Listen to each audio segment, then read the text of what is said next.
नमस्कार साथियों, स्वागत है आप सभी का हमारे YouTube चैनल राज स्कूल हेल्पर। साथियों, आज की इस वीडियो में हम बात करने वाले हैं कि आखिरकार देश में स्कूल हैं वो कब तक खुलेंगे। इसका जवाब सिर्फ आप ही के पास है, क्योंकि देश की सरकार ने हर एक अभिभावक से उनका फीडबैक मांगा है, उनका विचार मांगा कि आखिरकार हमें स्कूल हैं वो कब तक खोलने चाहिए, अगस्त में या फिर सितंबर में या फिर अक्टूबर में। पूरी जानकारी बताऊंगा। इसी के साथ वीडियो के अंदर अपन कुछ स्पेशल बातें हैं वो भी करने वाले हैं स्कूल साथियों से, टीचरों से और अभिभावकों से।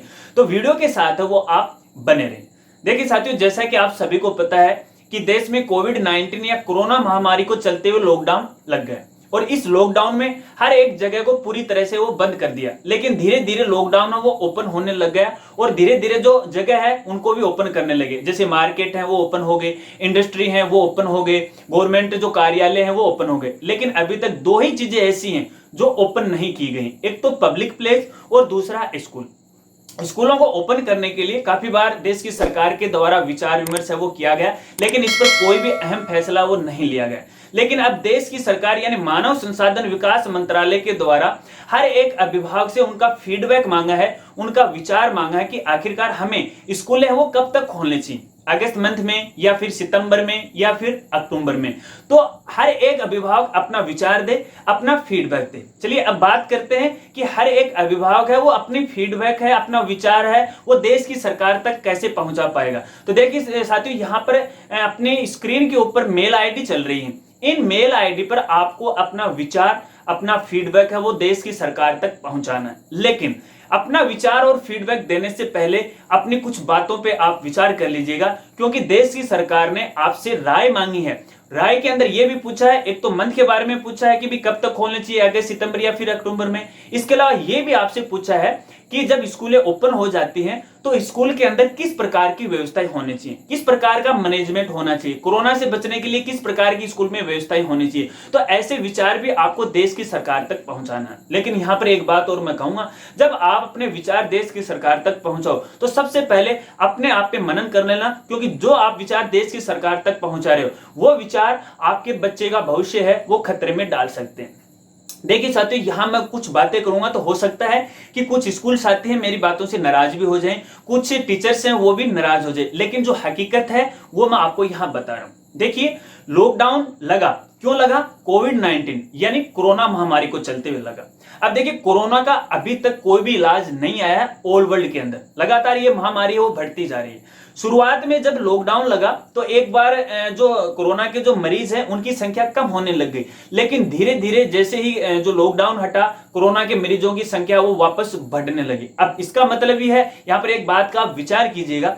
देखिए, सरकार ने हर एक प्लेस को वो ओपन कर दिया, मार्केट को ओपन कर दिया, इंडस्ट्री को ओपन कर दिया, लेकिन पब्लिक प्लेस और स्कूल को ओपन नहीं किया। क्यों नहीं किया, इस बात पर आपको विचार करना है, क्योंकि महामारी है, जहां पर लोग ज्यादा संख्या में रहते हैं, एक दूसरे में ये फैलती है, ये पब्लिक प्लेस है, इसलिए सरकार ने इसको ओपन नहीं किया। इस बात पर आपको विचार करना है, आपको अपने बच्चे की भविष्य पर विचार करना। अब देखिए, मैं गांव की बात करूं या शहरों की बात करूं तो कुछ अभिभावकों की यह समस्या है कि बच्चे हैं वो घर पर नहीं पढ़ रहे हैं। देखिए, जो बड़ी जो संस्थाएं हैं या कुछ संस्थाओं ने ऑनलाइन पढ़ाई की व्यवस्था कर रखी है, लेकिन वहां पढ़ाई का कोई मतलब नहीं रहता, क्योंकि तकरीबन गार्जियन ये बोलते हैं कि ऑनलाइन पढ़ाई नहीं हो रही। बच्चे हैं वो अब ऊब गए हैं, वो अपने हाथ में फोन लेना भी पसंद नहीं करते हैं। पहले वो फोन लेने के लिए रोते थे, फोन पर गेम खेलने के लिए रोते थे, लेकिन अब वो फोन लेना भी पसंद नहीं करते हैं, क्योंकि वो ऑनलाइन पढ़ाई से थक गए। तो यहां पर यह भी समस्या उनके सामने आ रही है। लेकिन इन समस्याओं को नजरअंदाज करते हुए,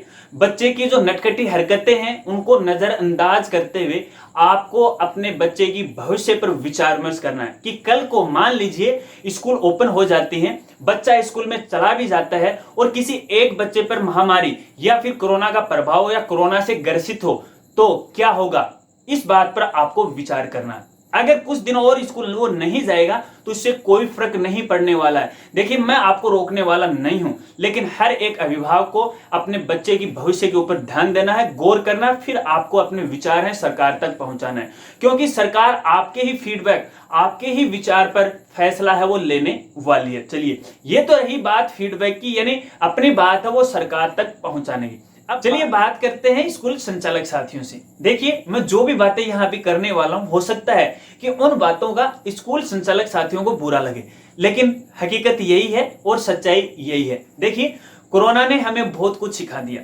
क्योंकि कोरोना को चलते हुए स्कूलें बंद हो गई और एक टीचर है वो घर जाके बैठ गया, वो बेरोजगार हो गया और स्कूल संचालक साथियों ने उनको पेमेंट नहीं दिया, ये कहकर कि भी लॉकडाउन लग गया है और अभिभावकों ने उन्हें फीस नहीं दी। लेकिन हकीकत क्या है और सच्चाई क्या है वो मैं आपको बताता हूं। देखिए, हर एक सेशन में, लॉकडाउन को एक बार हटा दो, हर एक सेशन की अपन बात करें तो तकरीबन 30 से लेकर 40% जो फीस है वो अगले सेशन में आती है, यानी 70% जो फीस है वो उसी सेशन में आ जाती है। अपन ये कहकर टीचर को नहीं कह सकते कि भाई स्कूल की फीस नहीं आई है। हाँ, यह मानता हूं कि यहाँ पर कुछ अभिभावकों की गलतियां हैं, लेकिन एक बात को आपको विचार करना है, मनन करना है। देखिए, आपकी जो संस्था चल रही है वो टीचर के जरिए चल रही है। टीचर अपनी मेहनत करता है, अपने घर परिवार को छोड़कर आपकी संस्था में आता है और वो मेहनत करता है, तब आपकी संस्था वो चलती। मुझे एक बात बताओ, क्या बगैर टीचर के आप अपनी संस्था चला सकते हो?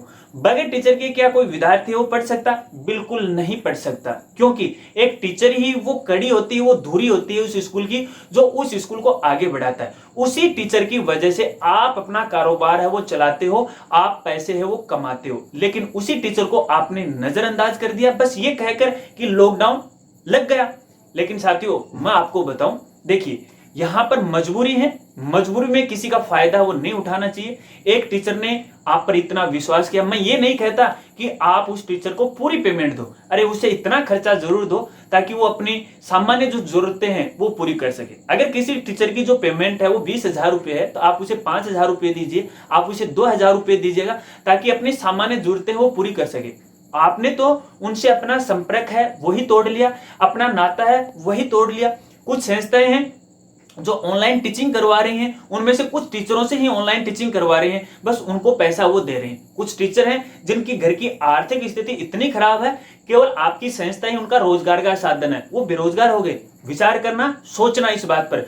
अगर आपके पास टीचर नहीं होंगे तो क्या आप अपनी संस्था है वो चला पाओगे? मैं तो आपसे यही गुजारिश करूंगा और हाथ जोड़कर यही निवेदन करूंगा कि जब तक स्कूलें ओपन नहीं हो तब तक अपने टीचर को उतना खर्चा दीजिएगा ताकि वो अपनी सामान्य जरूरतें हैं वो पूरी कर सके। मेरी बातों पर विचार करना, अगर आपको बुरी लगा हो तो मैं आपसे हाथ जोड़कर वो माफी चाहता हूं, लेकिन हकीकत यही है, सच्चाई यही है। यहाँ पर जो स्कूल वाले हैं वो केवल अपना फायदा यहाँ ढूंढ रहा है। यहाँ पर हमें एक चीज है वो सीखने को यहाँ मिल गई कि इस दुनिया में प्राइवेट जॉब का कुछ नहीं है, सिर्फ हमें खुद का अपना जॉब पे है वो स्वावलंबन होना चाहिए, अपने खुद के काम पर है उस पर विश्वास वो करना चाहिए। चलिए, ये तो स्कूल साथियों की बात थी, अब बात करते हैं अध्यापकों की। चलिए देखिए, अध्यापकों को क्या कहना है, लॉकडाउन लग गया, अब वो ये कहते हैं कि स्कूल वाले वो पेमेंट नहीं देते, और कुछ जो अध्यापक है उनकी ये जिद्दी हो गई है कि हमें तो पूरा पेमेंट दीजिए क्योंकि हम तो आपके स्कूल के कर्मचारी हैं। तो यहाँ पर जो अध्यापक है उनसे मेरी ये रिक्वेस्ट है, देखिए लॉकडाउन की परिस्थिति है, मजबूरी है, विशेष परिस्थिति है, इस परिस्थिति में आप किसी का मजबूरी का है वो फायदा नहीं उठाए। देखिए यहाँ पर मैं ये नहीं कहता कि आप पेमेंट ले मत, मैं आपसे ये कहता हूं कि आप अपनी संस्था से इतना पेमेंट लें, उनके साथ विचार विमर्श करें कि मुझे इतना आप पैसा दे दो ताकि मेरा खर्चा वो चल जाए। जब स्कूलें ओपन हो जाएंगे, खुल जाएंगे तो स्थिति है वो सामान्य हो जाएंगे। अब इस पेमेंट को लेकर के काफी जो अध्यापक साथी हैं वो स्कूल संचालक साथियों से लड़ाई झगड़ा है वो भी कर रहे हैं, लेकिन ये बिल्कुल गलत है। यहाँ पर जो टीचर्स हैं उनसे मेरा ये निवेदन है, उनसे ये रिक्वेस्ट है, देखिए लॉकडाउन ने आपको बहुत कुछ सिखा दिया, अब आपको किसी दूसरे पे डिपेंड नहीं होना है, आपको अपना सिर्फ जो धंधा है वो शुरू करना पार्ट टाइम में। आप क्या कर सकते हो ये आप वो सोच सकते हो। तो यहाँ पर जो टीचर्स हैं उनसे मेरा रिक्वेस्ट है कि इस तरह से बेकार में स्कूल साथियों पर आप दबाव नहीं बढ़ाएं, केवल बातों से विचार विमर्श करके और एक सहमति करके अपनी पेमेंट की है वो बात करें। चलिए अब बात करते हैं अभिभावकों पर। देखिए लॉकडाउन को चलते हुए अभिभावकों ने एक रट लगा ली और वो स्कूलों को पैसे नहीं दे रहे, सिर्फ यही कहते हैं कि लॉकडाउन लग गया काहे की पैसे दे। तो यहां से अभिभावकों से भी मेरा हाथ जोड़ के रिक्वेस्ट है, देखिए एक संस्था, एक टीचर जो इतनी मेहनत करती है और मेहनत करके आपके बच्चे का भविष्य वो बनाती है, और आप ये कह रहे हो कि लॉकडाउन लग गया। मुझे एक बात बताओ आप इस बात को कि देखिए जहां तक मेरे को याद है, अपने जो लॉकडाउन का जो आदेश आया था वो 14 मार्च को आया, यानी 14 मार्च से जो स्कूलें हैं वो बंद हो गई थी। यानी तकरीबन सेशन 2019-20 का जो सेशन है वो कंप्लीट हो गया, सिर्फ एग्जाम होनी बाकी थी। वो तो लॉकडाउन लग गया, सरकार ने वो एग्जाम नहीं करवाई, और आप ये कह रहे हो कि स्कूलें तो बंद हो गई। अरे सेशन तो कंप्लीट हो गया था। अब देखिए एक बात और यह कहूंगा कि प्राइवेट संस्थाओं के अंदर जो भी बच्चे पढ़ते हैं वो गरीब नहीं है, वो सुविधा संपन्न से जो परिवार है उस परिवार से हैं। अगर गरीब बच्चे होते तो वो किसी सरकारी स्कूल में जाते, वो गरीब नहीं है, वो उच्च परिवार से हैं, अमीर परिवार से हैं। अगर आपकी इतनी श्रद्धा नहीं है, आपकी इतनी कैपेसिटी नहीं है, तो आप काहे को प्राइवेट स्कूल में अपने बच्चों को पढ़ा रहे हो? गवर्नमेंट आप स्कूल में पढ़ाओ ना, वहां पर भी जो पढ़ाई है अच्छी हो रही है, जो टीचर है क्वालिफाइड टीचर है, अच्छी वो पढ़ाई करवा रहे हैं। आप काहे को प्राइवेट स्कूल में अपने बच्चों को पढ़ा रहे हो? अगर आपकी कैपेसिटी नहीं है तो यहाँ पर लॉकडाउन को आप बहाना नहीं बनाओ, क्योंकि जो स्कूल संचालक साथी इस बात का इंतजार कर रहे थे, क्योंकि कुछ अभिभावकों ने आश्वासन दिया था कि हम मार्च या अप्रैल या फिर मई तक है आपकी स्कूल की फीस वो दे देंगे, लेकिन नहीं दी, क्योंकि एक रट उन्होंने लगा ली कि भाई लॉकडाउन है वो लग गया। लेकिन ये गलत बात है कि जो टीचर्स, जो संस्था आपके बच्चे का भविष्य बना रही है, केवल एक बात को कहकर आप पैसे उनको नहीं दे रहे हो। अगर आपके ही पैसे से, आपकी वजह से वो संस्था चल रही है, वो टीचर का वो घर चल रहा है, तो उस टीचर के घर को आप बर्बाद मत करो, लॉकडाउन का बहाना मत लगाओ। क्योंकि मैं आपको ये कहता हूं, और ये मैं रोजमर्रा की जिंदगी में, मेरे भी घर है, परिवार है, मैं भी आम लोगों की जिंदगी है वो जीता हूं। मैं कोई अमीर बाप की औलाद नहीं हूं, लेकिन फिर भी अपने इस लॉकडाउन में हमने हमारे घर में क्या नहीं किया, आप ये बताओ। हमने खाना खाना छोड़ दिया? घर में अगर अनाज खत्म हो गया, क्या वो हम खरीद के लेके नहीं? घर में सब्जी है वो अपन लेके नहीं है? कहने का मतलब रोजमर्रा की जो चीजें हम बाजार से खरीद कर लेके आए हैं, तो हमारे पास उतना पैसा जरूर है कि हम अपने बच्चों की फीस है वो स्कूल को दे सके। यहाँ पर मेरी बातों का बुरा जरूर लगेगा एक अभिभावकों का, लेकिन हकीकत यही है, सच्चाई यही है। अगर अभी तक जो अभिभावक साथी हैं स्कूलों को अपनी बच्चों की फीस नहीं दी है, तो उनसे एक बार फिर से मेरा पुनः निवेदन हाथ जोड़ के कि संस्थाओं को जो फीस है वो पूरी आप उनको दे दे। ये कह के आप नकारो मत कि लॉकडाउन चल गया, 3 महीने है वो स्कूलें नहीं लगी। और यहाँ पर साथियों एक बात है वो मुझे सबसे बुरी लगी, हमारे राज्य के जो शिक्षा मंत्री हैं गोविंद सिंह डोटासरा जो भी हैं, उन्होंने फीस को लेकर एक स्टेटमेंट दिया था जो कि मुझे बहुत ही बुरा लगा था। हमारे एक स्कूल संचालक साथी हैं, वो उनके पास गए थे कि फीस पर विचार विमर्श वो किया जाए, तो उन्होंने ये कहा था भी काहे की फीस। अब उनको कौन समझाए कि भैया ये जो स्कूल संचालक साथी हैं वो नए सेशन की फीस नहीं मांग रहे, वो पिछले सेशन की बकाया फीस मांग रहे हैं। जिन अभिभावकों ने अभी तक 1 रुपया भी संस्थाओं को नहीं दिया, उन फीस को वो मांग रहे हैं। अभी गोविंद सिंह डोटासरा जी ने कहा था भाई काहे की फीस ले रहे हो आप, स्कूल तो खुल ही नहीं रही है, स्कूल तो चल ही नहीं रही है, लेकिन आप काहे की फीस ले रहे हो। मुझे तो ये बुरा लगा, आपको बताना कैसा लगा। खैर ये तो अलग बातें हैं, हालांकि वीडियो तो बहुत काफी लंबी बन गई। एंड में अपन यही बात करते हैं, अगर जो अभिभावक हैं स्कूल खुलवाना चाहते हैं अगस्त, सितंबर या अक्टूबर के अंदर, तो आपको जो मेल आईडी चल रही है इस मेल आईडी पर अपने फीडबैक देने हैं, अपने विचार विमर्श देने हैं, लेकिन सोच समझ के आपको विचार विमर्श है वो देने हैं। तो साथियों ये तो थी मेरी तरफ से बातें और कुछ सामान्य जानकारी। मुझे बताना कि आज का वीडियो जानकारी आपको कैसी लगी। यदि इसके अलावा यदि आपके कोई विचार विमर्श है, आपके कोई फीडबैक है या फिर आपकी कोई राय है, तो कमेंट में अपनी राय है वो जरूर दे सकते हैं और मुझे बताना वीडियो कैसा लगा। जो साथी हमारे चैनल पे नए मेहमान और चैनल अभी तक सब्सक्राइब नहीं किया तो वो सब्सक्राइब कर ले और सब्सक्राइब करने के बाद बेल आइकन है वो दबा दे। मिलते हैं फ्रेंड्स अगले एक नई वीडियो के साथ, तब तक के लिए जय हिंद, जय भारत।